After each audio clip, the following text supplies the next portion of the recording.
Emre her gün böyle neşe olarak da namazdan önce gelir bizi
Çok kimi seviyorsun sen?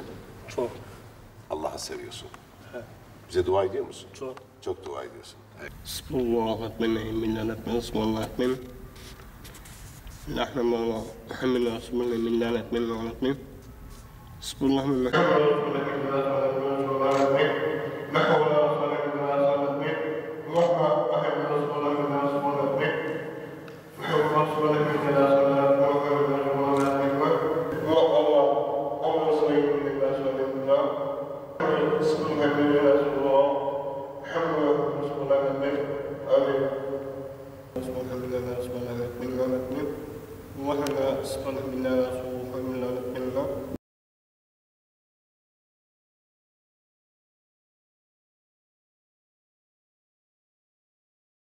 Diyanet İşleri Başkanlığımız ve müftülüğümüzün yürütmüş olduğu Engelliler Haftası münasebetiyle 2 yıl önce tanıştığımız Emre kardeşimiz camiye davet ettik. Zaten kendisi annesiyle namaz kılmayı çok seviyormuş.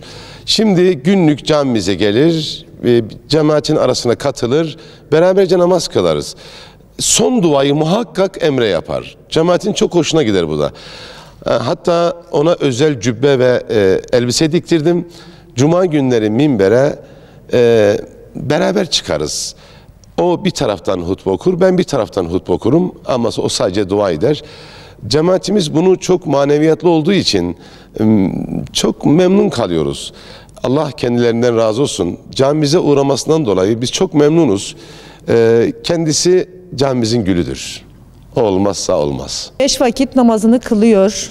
Evde ezan okunduğu zaman abdestini alır. Yemek yese bile yemeğini bırakır, namazına, camiye koşar, namaz kılmaya.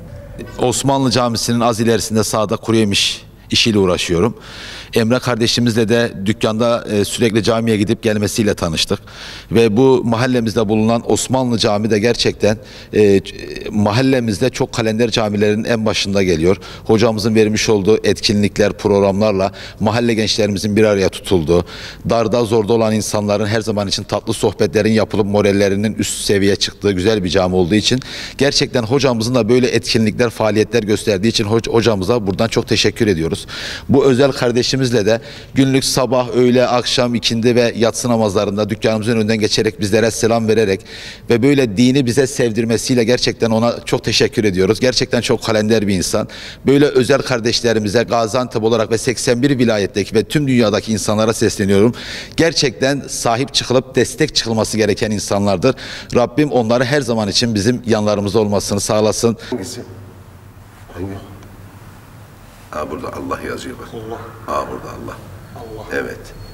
Başka nerede yazıyor Allah? Göster bana. Dun.